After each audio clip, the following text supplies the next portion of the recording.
Okay, we are here back. Just want to try this again. All right, it seems our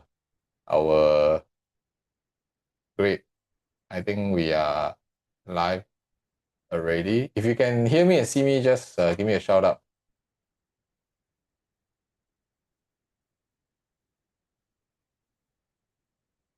Okay. All right, pardon about the first half. So let's go on to the second half of the actual session that I'm going to give you. So where I left off was I want to give you guys a quick overview about how the trends are going to be. So we're going to kind of study into the details of what subsale is all about. And I want to give you guys an overview of when there's a why government come in this SSD because there's a spike. And is this spike really crazy or not? So let us just use this AI system that we have, right? And I want to plot out the entire Singapore trends, right? And all these are live data that we have. So I'm going to just put in every single properties in Singapore right now to see a trend between what between the uh, number of units, the volume, and then from there we can determine how are the subsale units going to be like, and is the volume really scary enough?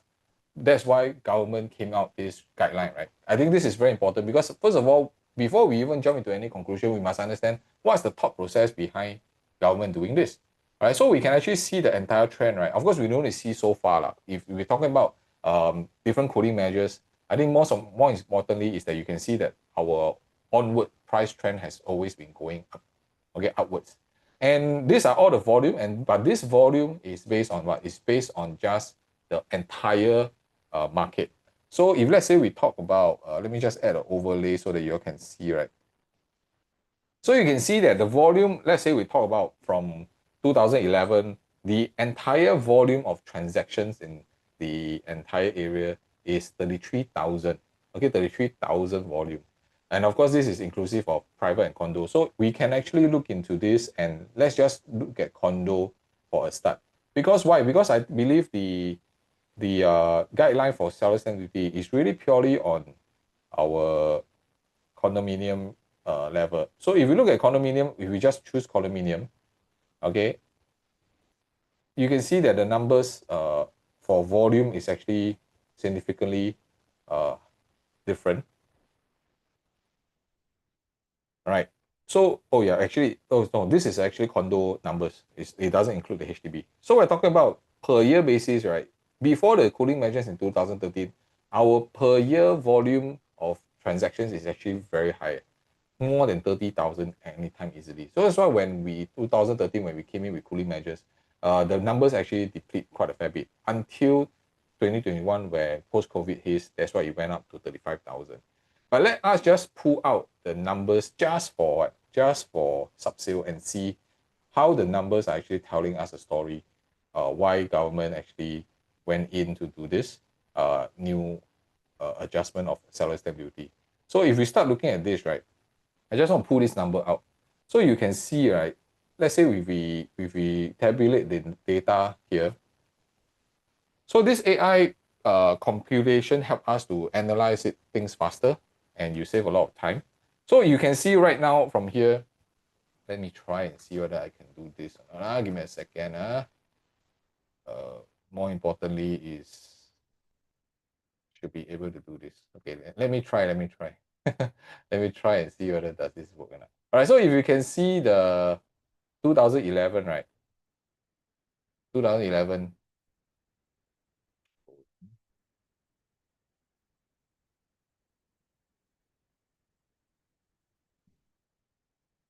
Okay, nevertheless. All right, so if you can see the 2011 period, the entire volume actually came down because of 2013 cooling measures, and it came down to even 1,116. And these are all just what? Subsale units. These are just a subsale unit. So you no need to think that, oh, this is the whole supply or that kind of situation. So with this happening, one of the key things that you must know that today, if we look at 2011 when the supply of subsales keep coming down, this was the period where our seller stamp duty was in 4 years. And they removed the seller stamp duty from 4 years to 3 years in 2017. And what do you see from there ever since is that the prices continue to go up. Yeah, I don't need to put in too many years or just 3 years. So a lot of times when we see that any cooling measures that's been lifted, there will be always a surge in the property market. But a lot of people will misinterpret this to say that, oh, with this 4 years things, our volume of subsale is going to come down, which means prices are eventually going to come down as well. Nothing wrong for us to think about this, but I just want to pull your attention. If let's say today we're talking about 2011, you bought a property, and then this stamp duty situation is still under the 4 years mark, right? So 2011, this is when they first started. So you will kind of see that from 2011 until, let's say, when they started lifting it. So actually there's a negative drop of 5%.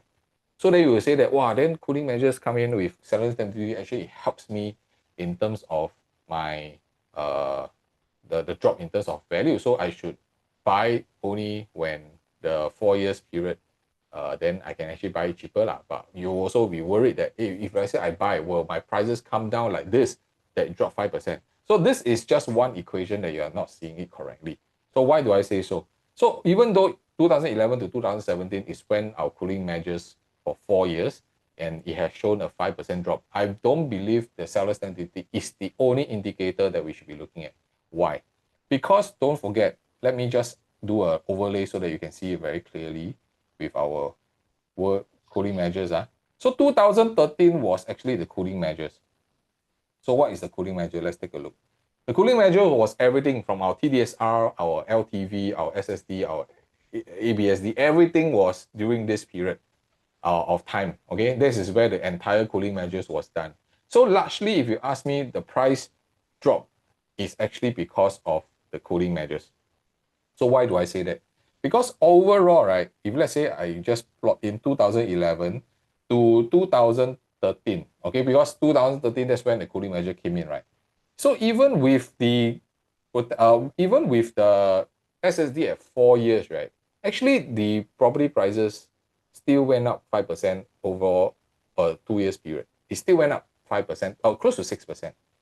And it's all the drop came down is because of the 2014 period, 2013 cooling measures. And if let's say we plot it back to 2017, right, there is a 10% drop during then.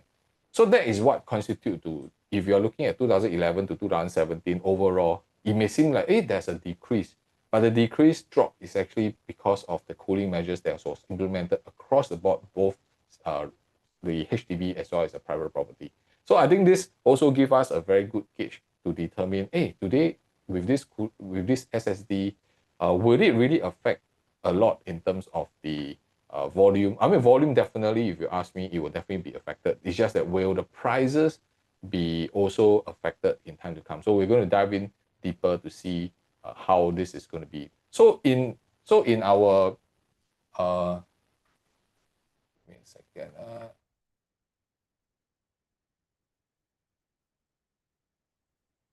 Yeah, so if you can see the chart here again, you can see that why we are seeing that today the prices are very different, because the numbers from 2011 to 2013, just like I mentioned, I didn't realize that the screen is not on. All right, so it actually went up to about 6% and then came down after cooling measures at about 10.82%. So from 2013 to 2017, it came down 10.82. So overall, from 2011 to 2017, it came down about 5.5% instead. All right, thank you for those who actually highlighted that they cannot see the screen. Appreciate that. Okay, yeah, so this is important for us to understand that, hey, today it's not just about the prices coming down and we hope that this will happen, but based on trends, we believe that the prices will still be holding on, but we still need to be a little bit more careful to understand, okay, how can we do this better? So one of the key things that we must understand is, even in our advice to clients, we don't generally encourage selling your property in 3 years.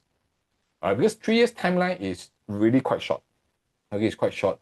And to see one cycle for it to get a very comfortable growth, you do need time for that.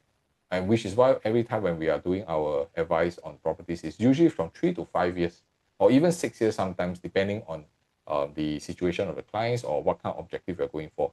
So our role here using the REI method is, if you look at the typical cycle, 3 years is really too short. But there's a lot of hype going on. Oh, you buy already, you sell in 3 years, you pay your very reduced mortgage, and then you can just flip it. That's the narrative we've been hearing for the past number of years.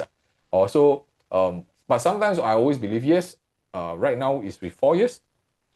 But 4 years, you also don't use it as a benchmark to say that, hey, I want to die sell in 4 years, because I don't think it makes sense. I think what makes sense is you must ask yourself is, what are your plans after that? What are your plans after that 4 years? And that's when we come back to do review with our clients, right? Last time we always do it in the 3rd year mark. Okay, 3rd year mark means we come in, we reassess your property, we see your finances, and then we see, okay, what is happening to your property right now? Has it gone up? What's the potential of it holding on to this property or not? Then we will come out various scenarios and scenarios and plans like, okay, is there a need for us to do anything about it? So at least for you as a homeowner, right, you get to know what is going on. Then you decide what you want to do forward. Okay, I always believe in planning ahead, not too last minute. All right, so with this, it also gives us a quick overview about what is happening and what are some of the holding periods that you should be kind of experiencing in. Also, but I think one of the key other aspect that you also must ask yourself is that today, does the 3-year and the 4-year holding period make really such a big difference or not? Okay, so some narratives going on in the market is like, oh, now if I hold on to 4 years, it may not be as good because I cannot sell my property earlier and it will affect my growth. Okay, it will affect my growth of my property. So let me just give you some real examples. Okay, let me show you some real examples. And I just want to do some filtering. Okay, so because of our AI tool, right, we are able to kind of do quite a fair bit in terms of selections. And we are able to screen through the entire Singapore property to kind of shortlist very quickly in terms of their potentials, in terms of the rental. And I'll be demonstrating you all and show you all. So you must really continue to watch on. So let me just do a 2015 and to 2020 kind of benchmark, because I want to kind of see what are the properties that is holding this 5 years. And I want to do it before COVID, because a lot of people say, yeah, COVID one sure make money ma. So I want to do everything before 2020 TOP to see, is there really a huge difference between 3 years and 4 years holding period in terms of your annual gain. So from here, right, it actually pulls out and you can see that it shows 358 resale projects with 6,854 listings. So we are able to pull out existingly how many units are selling at the moment. Of course, this is based on across the board from 1 bedroom all the way to 5 bedrooms, different types, small development, big development, freehold lease, so everything combined together. As I mentioned, this is more of an exercise, so I just want to share with you some interesting findings. So I just want to randomly just maybe pull out some properties and to see today, is there really a difference between 3-year and 4-year? And you can see that there's so many different properties types that we can choose from. Okay, so there's so many different types. Okay, so there's so many different types. So let's just maybe just randomly just choose one, just to kind of deep dive a little bit. Maybe choose something that maybe most of us we should be quite familiar with. Okay, let's say maybe High Park Residences. Okay, let's look at High Park Residences. And we can actually go into the details of this High Park to do an analysis of what it does. So for High Park Residences, it TOP in 2019. All right, 2019, this is of course in Fernville District 28 in the OCR area, 1,339 units. So I want to kind of filter it off based on their profitability. Okay, of course, this is across the board. That means this is across all the different types, 1 bedroom all the way to 5 bedroom, just to see what's their percentage like. So what I'll do is I will, first of all, I will filter it off based on their early dates, which is 2015. That's when the date of the purchase of the buyer. And when they sell, what is their holding period? So then we will scroll it all the way here to see our holding period. So we don't want to look at anything beyond 5 years. We just want to see, let's say, a 3-year and 4-year mark, does it make any difference? So that's where we will start doing this comparison. Let me just show you. Okay, let's say this is the one. Oops. All right, so 2015. So if let's say we go all the way down, you can see you have 6 years holding period, 7 years holding period, 8 years holding period, 9 years holding period, 5 years holding period, 6 years. You see, so this is where we will start to what tabulate based on holding period. So if you can see, the key thing is if let's say it's talking about 3 years, 3 years they are hovering about maybe 6%, some of them 4%, depending on the dates that they started off. But the four-year period is also about 4%. Some of them even 5%. So this also gives us an indication that actually for a 3-year and 4-year mark, right, the differences is not going to be too much of a difference. Of course, it's ranging from 1 bedroom all the way to 4-bedroom type. So these are the differences. So let's say we talk about using another, maybe let's change the location. I want to choose something that maybe some of you are more familiar with. Let's see, are we able to find any properties that you all find that you all wanted to kind of take a look? Then we can actually see it. Yeah, I want to show different examples, also at least different locations. So I remember, let me see. You see when there's so many, there's so many properties that when we are doing deep dive, how is it possible for you as a homeowner to actually do all this comparison? It's quite difficult, right? Okay, so let's say for example, we just find some of these properties. I don't know whether you know them or not. So these are what is available in the marketplace. So with this tool, right, with this AI tool that we have, it actually helps you to narrow down a lot of the units accordingly. So let's just say that, okay, let's say I just randomly just select, let's say Urban Vista Urban Vista. Okay, very convenient to the MRT. And from here, let's take a look at the filter. All right, this is a 2016. All right, so relatively young property. And if we take a look at their profitability, we can actually open up and let's just see let's view every transactions. And we start off with their 2013 year. So if you can see, they have ranging from 10 years, 9 years. So we just want to go down all the way to the younger years property. You can see the 3-year, 4-year, overall also about 4 to 5% range in terms of their profitability. So this also tells us that, hey, today is really the holding period that is going to make a huge difference. So recently I was doing some research, right? And I want to just show you this an additional example. So if this is the case, right, then the next question you may ask me is that, hey, that means any property I buy, I also no need to worry. Also not true. Okay, I believe the holding period is not the key indicator for us to look at property. So if let's say I choose this jet residences, which I was doing some research recently, this is a 2017 property, freehold, reasonable size, 171 units.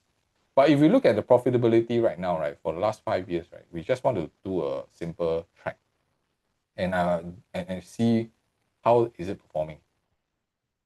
So same thing, we will just filter it off to 2013, which is the start date of the purchase. And if we look at the holding period, let's just find the 4-year and 5-year mark. Okay, the 3-year, 4-year. Okay, this one don't have much. So they have the 3 and 4, 5 years. You can see their percentage of holding can be like less than 3%, even 2% or 0.07% kind at the bottom, right? So if the holding period is not a key indicator, then why is it that even for properties like this, you're holding on to 7 years, 8 years, 9 years, their percentage is even quite lousy, less than 5%, less than 3% even sometimes. Okay, and these are all annualized gains, or annualized gains. So the question is, what happened?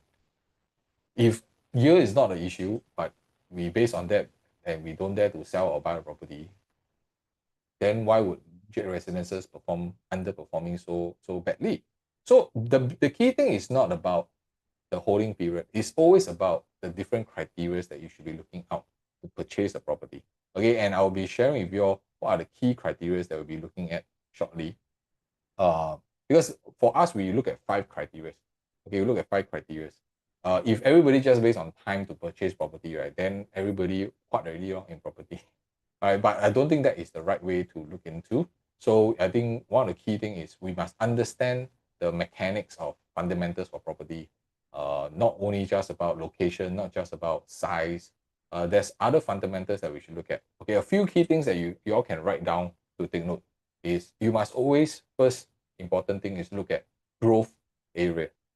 Okay, we're not saying that you should buy based on where you like, where you're familiar with. But if you're truly wanting to capitalize and optimize your potential for property, right, you want to look at growth locations. And if you follow some of my videos, I actually guide you all through the urban advantage planning. Okay, urban planning advantage that we have that guides us where to go if we want to reap in the highest rewards later on. All right, so you can actually check out some of my other videos later on.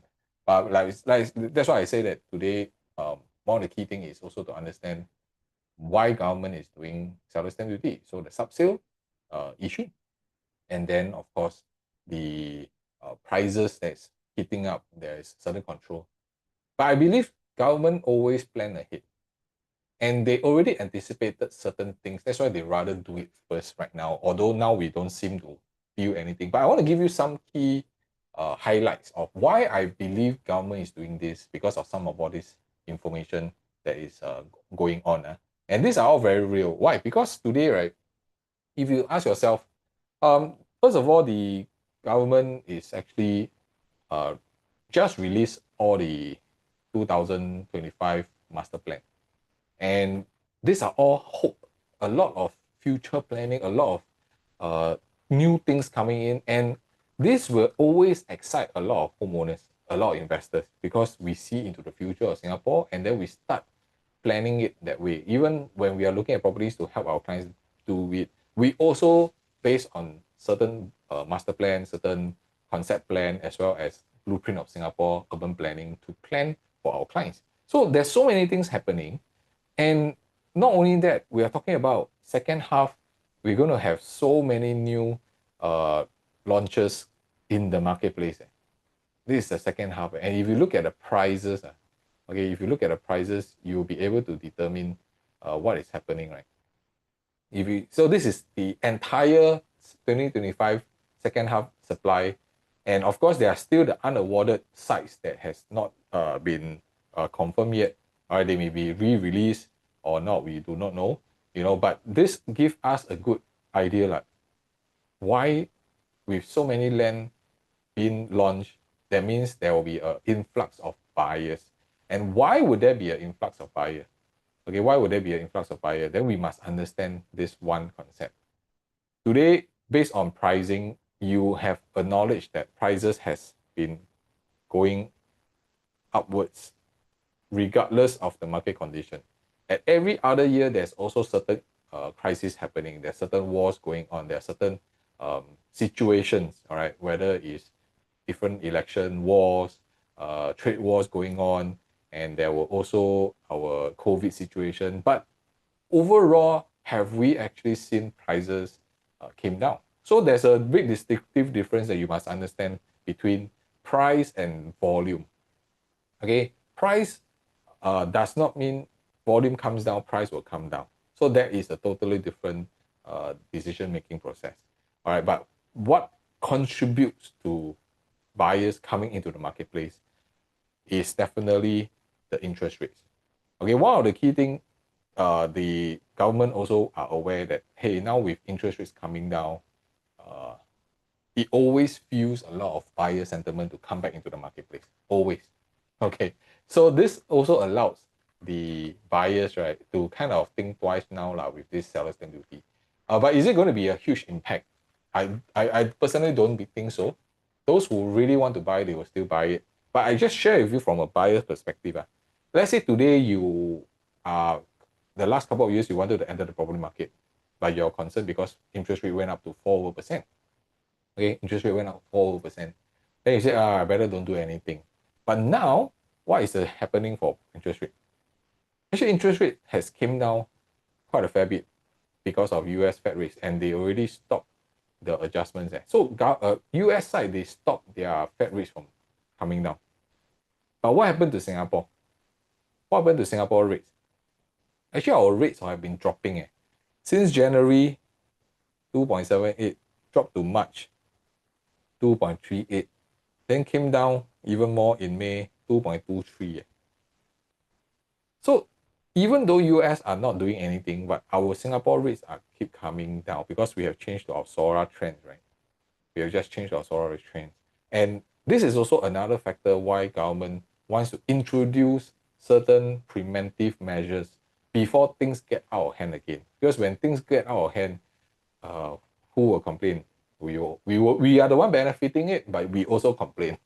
So that is why government rather, okay, let me do something first so that they can what? Flush out all the speculators and not to come into the marketplace. And when this happens, right, can you imagine why would the government come in with a cooling measures to prevent prices from going up? Because they know price is going to go up. Right? Does it make sense or not? Because they already are very confident prices will go up. So that's why they come in with preventive measures first to stop us from going in. So if today, because of that, you find that prices will come down, then are you actually losing out certain opportunity? Yeah. Okay, so this is very real.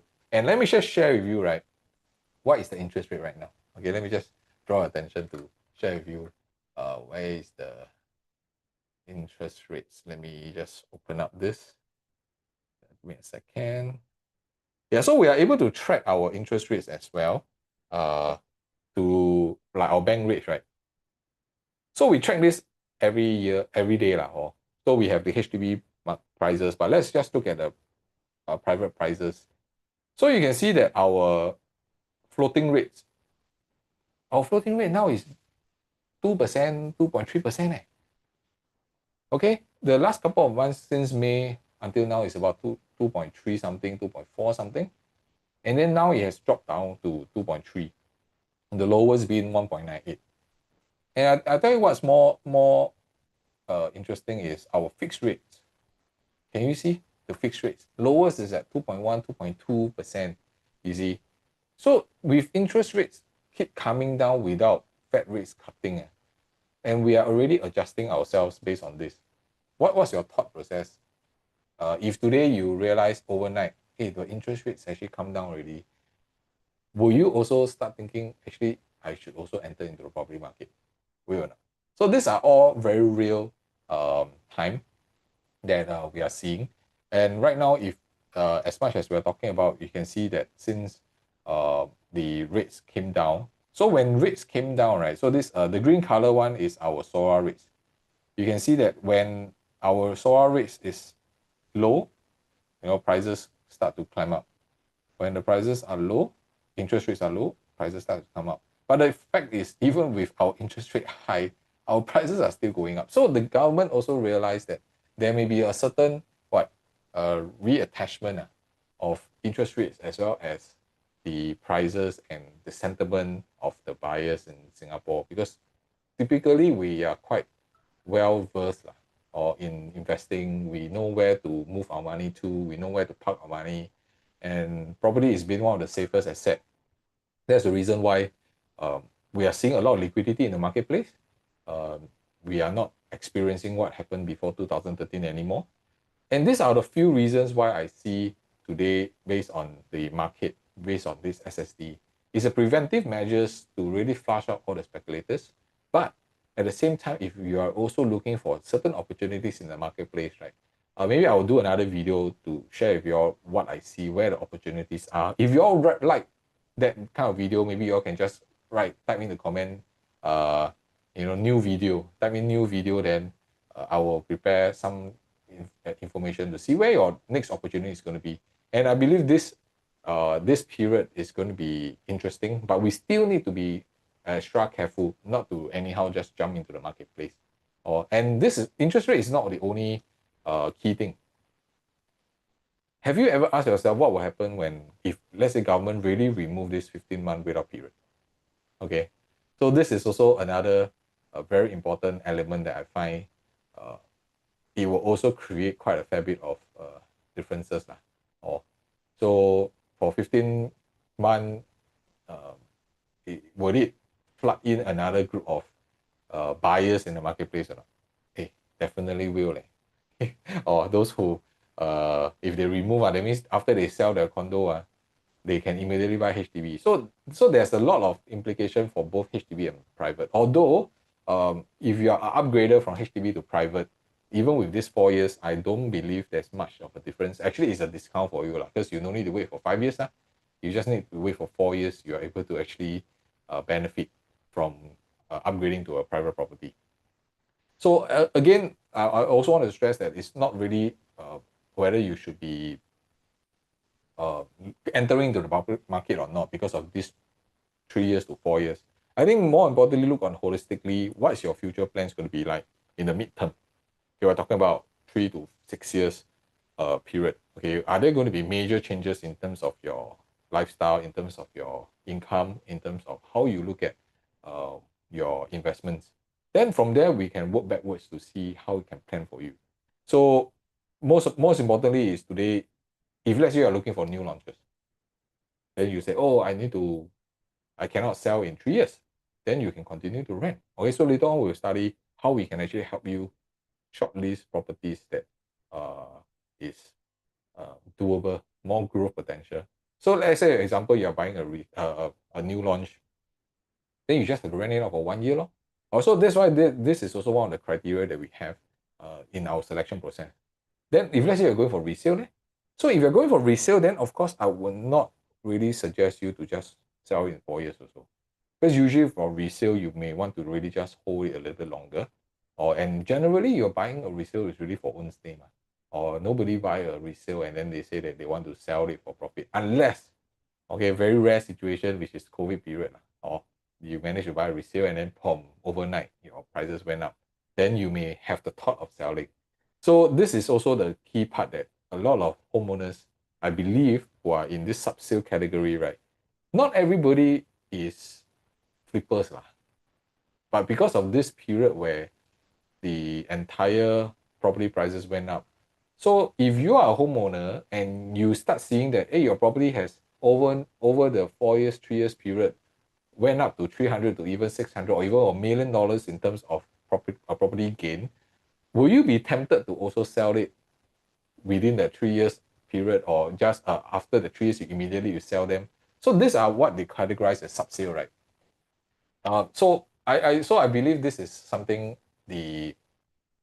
it's a repercussion because of our lack of supply during COVID period, and that's what constitute to the high value. The prices increase, and any homeowners, when they see that the prices reach a certain level that they have never seen before, of course they will want to sell it away to unlock the profits. Yeah, so it's a chicken and egg situation that I see, but I believe this adjustment for 4 years is really to prevent for things to come. Okay, really to prevent things to come, and that will also constitute to how the future units are going to be like. Because with these 4 years, right, that means we're talking about lesser units in the supply situation. So let me share with you, right, what is going to happen if let's say today you buy a property in 2025, and then you can only sell in 4 years, which is 2028 or 2029. So right now, we already know that the supply in the marketplace in 2027 to 2028 is about 6,000 plus per year. But of course, this will be adjusted from this second half of supply coming in. But it will not go back to like very high supply period where 15,000 per year. And we are seeing that supply is coming down. And let me ask every one of you here, if a supply situation is coming down and over next couple of years, we know that supply is coming down, what will happen to price? Okay, when a low supply environment, price will go up. And with this plus 4 years situation happening, right, which means that even during the 2028 onwards, right, we are definitely going to see not enough supply. Why? Because they can't sell. Nobody will want to, I mean, I would say nobody, but if you can, you will not want to sell and absorb the 4% seller stamp duty, right? So which means that today we are already foreseeing what is going to happen in the next 4 years, where there's not going to be enough supply. And based on the numbers and based on the data that we have collected, the supply is only going to be depleting, because not everybody by the fourth year, they will also sell their property. So that's why we are definitely going to be in a supply crunch, right? Moving forward from 2028 onwards. And when that time comes, then you need to ask yourself, when should you be entering into the property market to capture the advantage of this supply situation? All right. So this one is what we do with our consultations, our private clients, to guide them through how they should enter the market and how they should exit the market very easily. All right. So this is, I think, very important. So yeah, so in time to come, I will believe that there's going to be a lot of changes. So some of you may be asking, so if I want to enter into the property market, what are the few things that I should take note of? Okay, I believe that today, if you are entering the market, you want to have additional safety net. Okay, what do you mean by additional safety net? Is that today, like for example, when we are guiding our clients in, right, we always have this understanding is today, if you are just buying and you're speculating in the market that, oh, today I buy this property, likely I will be able to, grow my property profits. Then you are guessing, you're speculating, because everything that we want to do is we want to plan ahead, and we have five strict criteria, right? And the fifth criteria that we're using all the while, right, actually is very relevant in today's market, very relevant. So what is this fifth point that you must have in your property? Is your rentability. Okay, your rentability, which a lot of homeowners, they tend not to see it. But why do we even consider this many, many years ago when we created our REI method? Why? Because today we need to always plan about the worst case scenario. In the event, if your property, you want to stay, you decided not to stay, you want to sell, but the market may not be at favor, at least you can still rent it out at a comfortable rate. And we are talking about looking at high rental yield environment. So these are all key things that we look at. That worst case, hey, I can still rent it out. So that's why it becomes one of our factor whenever we look into the selection. And we have this 5 strict criteria is very strict. It means we don't even enter the market if any of these 5 don't work. Okay, that's how we position ourselves. That's how we guide you through the process. And this is more important to look into it. So let me just give you a very quick understanding, right? How does this work? Okay, let me show you how does this work. So if let's say today, right, we are looking at let me see. So let's say today we are looking at properties, and I want to kind of derive, let's just use back the same example, right? So let's say we're talking about, I want to find a relatively young property, okay? And maybe there are some, okay, let's just reset this first.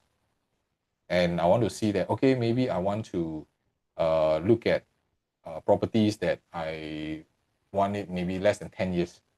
Okay, so first of all, you can choose the districts, but let's just use everywhere in Singapore just to have a benchmark. And I want it relatively near to MRT. Let's say, okay, these are some of your personal criteria. Oh, I want it MRT. Maybe 1 km is too much. I want 500 meters. And then you hear people say that, oh, school also is important. And okay, I want 1 km to school. Or tenure, maybe you're not so concerned. But if let's say today you're looking for a 3-bedroom type, and we can actually use this as a guide to help you filter this AI engine to help you. And typically, I don't encourage anything less than 100 units. And let's say we're talking about TOP, relatively young property, let's not go too old. So now it's 2025. So let's say we talk about maybe about 10 years. So we talk about, let's say, minimum 2015 type of property. Or size-wise, these are all, I mean, like I say, this demonstration, we just want to see. But of course, you also have a certain price point in mind. Or let's say you're talking about, let's say a 2.5 million. Let's say 2.5 million property. I don't know whether have or not, but let's just see. Okay, let's remove the new property. Let's just say that we want to go in because we want to have a security of rental, let's say. So with this, right, I will be able to actually determine these are the number of 76 resale projects that has this kind of potential for the rental capability. So this is the first level of filter that we do. Then the second filter that we do is we come back to our pro trend. Okay, so let us just do this. Give me a second. Let me just try. Yep. So let's say I want to pull out a certain comparison. So again, we'll put in the same illustration, and then we put in near the school. So number of units, again, 100. And then we will look at TOP, 21.5. Okay, minimum. The rest, we put it the same. Our maximum amount is 2.5 million. And I want a 3-bedroom.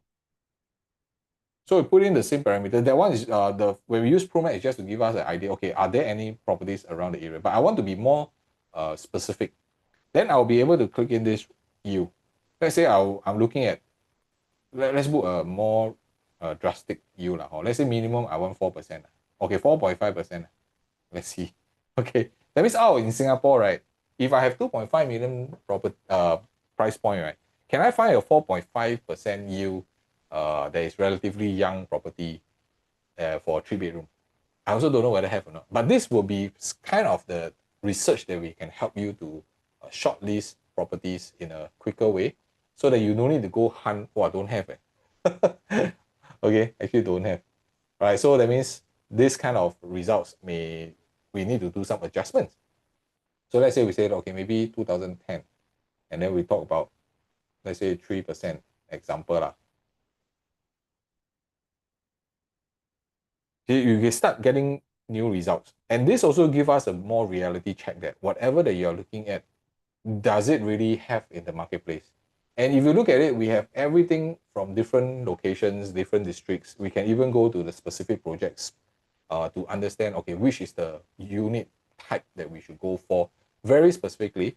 But one more importantly is that if you look at here, these are all within 1 km, 500 meters to MRT. They're all 1 km to good schools. Schools are not good schools, schools. And you can see that their rental yield for the past 12 months, average yield is how much. So this becomes a blueprint for you to work with us hand in hand to kind of select the kind of property that you want to go for moving forward. And with this 4 years SSD situations, I think this becomes a very important point to not just only look at how much I can buy, what is the location I want to buy. You really want to also start looking at, in the event after your property is ready and you potentially need to rent it out for 1.5 years or even 2 years sometimes, will the project in that area be able to help you sustain a good rental returns or not? Okay, not so much about the profits, but can it sustain part of your mortgage and interest? So all these are the numbers and the financial sums that you need to really work on instead of just anyhow tikam lah. So that's why whenever I share about some of all this using research and data, right, it gives you as a homeowner more confidence about where the direction is. And even though you may say that, oh, this is what I want in terms of option A, our role is to provide you, is there another perspective that you have not seen it before? Then we can show you the option B or maybe even option C. Then we can plan and see how it goes. Especially with this SSD, you want to properly calibrate your plans and navigate properly and see how your property can sustain. All right. So with that, I really hope that you all have more insights regarding the property market in Singapore. And also don't forget that today, if let's say you want to seek a second opinion, you really want to dive in using our AI engine to help you to kind of pinpoint certain projects that you wanted to look for, but you don't know whether is it good enough. Let us look at different parameters and perhaps it can help you make a better logical decision and you don't need to second guess yourself anymore in the marketplace. All right. So with that, don't forget to also like and subscribe to this channel and follow us through as we empower you with more educational content in the entire Singapore market. All right. With that, thank you. Cheers.